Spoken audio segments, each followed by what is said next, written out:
तो चलिए बिना किसी देरी के सीधे मुद्दे पर आते हैं। आज के इस डीप डाइव में हम शेयर बाजार के हालिया इतिहास की सबसे जबरदस्त, सबसे शानदार इंडस्ट्रियल ग्रोथ स्टोरीज में से एक अपार इंडस्ट्री स्टॉक स्टोरी को डिकोड करने वाले हैं। देखिए, ये सिर्फ एक मोटा मुनाफा कमाने की कहानी नहीं है। ये असल में एक मास्टर क्लास है कि कैसे एक साधारण सा मैन्युफैक्चरिंग बिजनेस एक ग्लोबल पावर हाउस में बदल सकता है। आज हम इस मल्टीबैगर स्टॉक की पूरी एनाटमी को, इसके एक एक पुर्जे को खोलकर देखेंगे और समझेंगे कि इस अभूतपूर्व सफलता के पीछे का असली विज्ञान आखिर है क्या। 20,000%। जी हाँ, बिल्कुल सही सुना आपने। जरा एक सेकंड के लिए इस नंबर को अपने दिमाग में बिठाइए। 20,000% का उछाल। मार्च 2003 में अपार इंडस्ट्रीज का एक शेयर मात्र 11 रुपये 44 पैसे का हुआ करता था, मतलब एक कप चाय से भी कम। और वहां से ये कहां पहुंचा? 2025 तक इस शेयर ने 10,000 रुपए का आंकड़ा मजे से पार कर लिया और 2026 की शुरुआत में तो इसने 12,000 रुपए के उच्चतम स्तर को भी छू लिया। ये कोई रोजमर्रा का उतार चढ़ाव नहीं है दोस्तों, ये एक ऐसा फाइनेंशियल मैजिक है जो निवेशकों के लिए मल्टी बैगर शब्द की असली परिभाषा तय करता है। अब इस छलांग की असली गहराई को समझना है ना, तो हमें थोड़ा अतीत में जाना होगा। 1958 का वो दौर जब आजाद भारत अपने विद्युतीकरण यानी इलेक्ट्रिफिकेशन के सफर की बस शुरुआत ही कर रहा था। तब इस कंपनी की नींव 1 लाख रुपए से भी कम की मामूली पूंजी के साथ रखी गई थी। और आज इस कंपनी का मार्केट कैप 40,000 करोड़ रुपए से भी कहीं ज्यादा है। 1 लाख रुपए से शुरू होकर 40,000 करोड़ तक का ये सफर इस बिजनेस के विशाल विजन और इसके अविश्वसनीय स्केल को पूरी तरह से साफ कर देता है। सबसे दिलचस्प बात तो ये है कि ये मल्टीबैगर कोई रातों रात हुआ चमत्कार नहीं है, बिल्कुल नहीं। ये पूरे 6 दशकों की सोची समझी रणनीति और कंपाउंडिंग का नतीजा है। 1958 में एक साधारण कंडक्टर बनाने वाली कंपनी के रूप में शुरुआत हुई, फिर 1969 में इन्होंने स्पेशलिटी ऑयल्स में कदम रखा। उसके बाद 2008 में केबल्स के मार्केट में एंट्री मारने के लिए यूनिफ्लिक्स का अधिग्रहण किया गया और समय के साथ ये तकनीक में इतने एडवांस्ड हो गए कि 2021 तक आते आते इन्होंने नौसेना के टॉर्पीडो के लिए गाइडेंस ऑप्टिकल फाइबर केबल तक बना डाले, जो कि किसी भी भारतीय कंपनी के लिए पहली बार था। और अभी हाल ही में 2024 में अपने एक्सपेंशन को और बूस्ट करने के लिए 1,000 करोड़ रुपए का QIP भी जुटाया गया। ये पूरी टाइमलाइन साबित करती है कि इनका नजरिया हमेशा भविष्य की ओर टिका था। तो आखिर ये सब हुआ कैसे? कंपनी के चेयरमैन कुशल देसाई का एक कोट है जो इस पूरी स्ट्रैटेजी को एकदम सटीक तरीके से बयां करता है। उन्होंने कहा था, किस्मत वो बिंदु है जहां अवसर और तैयारी आपस में मिलते हैं। और सच कहूं तो ये कोई साधारण सा सुविचार नहीं है, ये अपार इंडस्ट्रीज का कोर फिलॉसफी है। जब दुनिया भर में इंफ्रास्ट्रक्चर और ऊर्जा के क्षेत्र में बूम आया तो अपार इंडस्ट्री सिर्फ भाग्यशाली नहीं थी। उन्होंने दशकों तक खुद को इस तरह से मजबूत किया था कि सही मौका आते ही वो ग्लोबल मार्केट शेयर पर कब्जा कर सकें। चलिए अब जरा बिजनेस साइड पर नजर डालते हैं। हम सब जानते हैं कि बाजार में टिके रहने के लिए सिर्फ एक प्रोडक्ट के भरोसे रहना कितना बड़ा रिस्क हो सकता है। लेकिन यहाँ हमें एक बेहद शानदार और बैलेंस बिजनेस मॉडल देखने को मिलता है।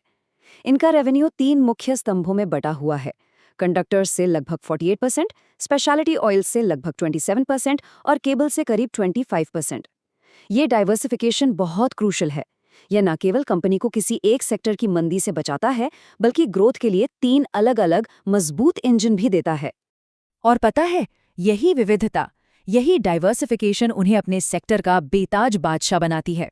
हम सिर्फ भारत की बात नहीं कर रहे हैं, ये ग्लोबल लीडर हैं। आज अपार भारत का सबसे बड़ा कंडक्टर प्लेयर है, केबल्स का नंबर 1 निर्यातक है और पूरी दुनिया का तीसरा सबसे बड़ा ट्रांसफार्मर ऑयल्स निर्माता है। आज 140 से अधिक देशों में इनकी मौजूदगी है।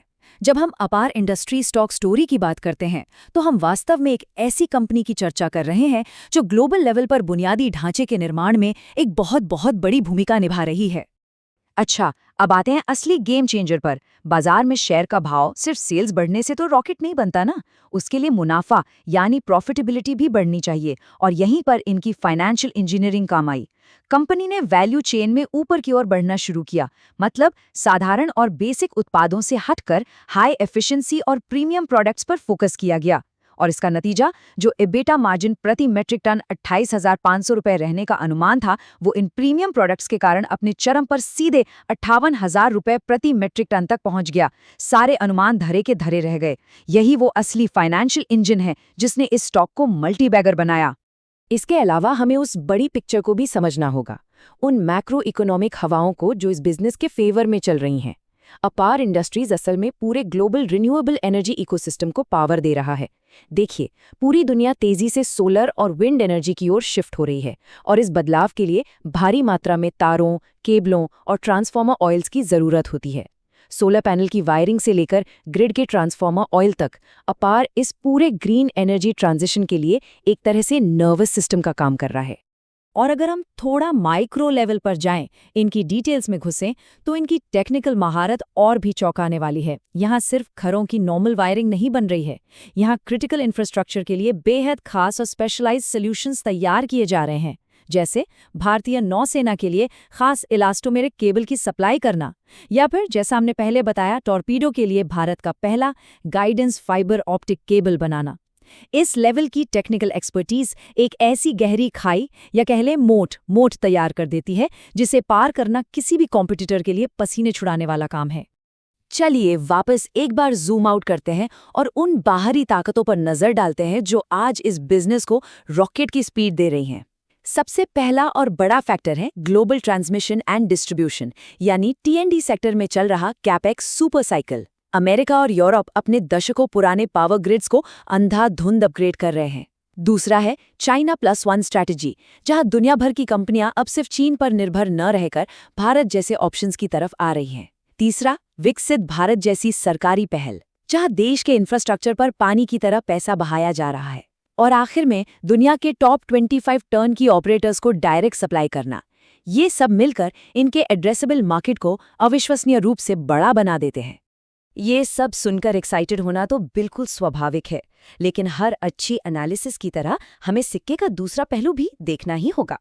सबसे बड़ा सवाल अब ये है, क्या विकास की ये तूफानी रफ्तार ऐसे ही बिना किसी रुकावट के चलती रहेगी? आइए बिना किसी बायस के निष्पक्ष रूप से उन वास्तविक बाधाओं और एनालिस्ट्स की चेतावनियों पर बात करते हैं जो इस कंपनी के फ्यूचर ग्रोथ पर ब्रेक लगा सकती हैं। अगर हम फाइनेंशियल रिपोर्ट्स को ध्यान से पढ़ें तो कुछ बहुत ही साफ और बड़े रिस्क सामने आते हैं। देखिए, इनका एक्सपोर्ट का बिजनेस बहुत बड़ा है, इसलिए ग्लोबल सप्लाई चेन में जरा सा भी झटका या फिर कंटेनर्स की कमी इनके मार्जिन को सीधे हिट कर सकती है। इसके अलावा ये पूरा का पूरा बिजनेस पावर इंफ्रास्ट्रक्चर पर बहुत ज्यादा टिका हुआ है। अगर कल को सरकारें T&D निवेश में थोड़ी भी ढील देती हैं तो इसका सीधा असर इनकी ऑर्डर बुक पर पड़ेगा। इसके साथ ही बाजार में कॉम्पिटिटर्स का आक्रामक प्राइसिंग वॉर, वर्किंग कैपिटल को मैनेज करने की चुनौतियां और इंटरनेशनल ट्रेड वॉर्स या टैरिफ्स जैसी भू राजनीतिक दिक्कतें, ये सब ऐसे फैक्टर्स हैं जिन पर बहुत बारीकी से नजर रखनी होगी। आखिरकार एक साइक्लिकल इंडस्ट्री है और एग्जीक्यूशन में हुई एक छोटी सी चूक भी भारी पड़ सकती है। तो फाइनली अगर इन सब बातों को एक साथ जोड़ें तो अपार इंडस्ट्रीज की ये कहानी 66 सालों की सॉलिड बिना रुके कंपाउंडिंग का एक जीता जागता सबूत है।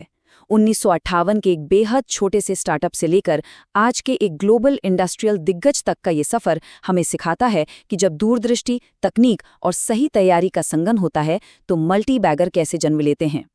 अब जब पूरी दुनिया एक नए एनर्जी ट्रांजिशन के मुहाने पर खड़ी है तो सबसे बड़ा सवाल हमारे सामने यही है, ये नया इंफ्रास्ट्रक्चर साइकिल इस औद्योगिक महारथी को आखिर आगे कहाँ लेकर जाएगा? जरा इस पर विचार कीजिएगा, क्योंकि सच कहूं तो यही वो सवाल है जो इस शानदार स्टॉक की अगली दिशा तय करेगा। इस एनालिसिस में हमारे साथ जुड़ने के लिए आपका बहुत बहुत धन्यवाद।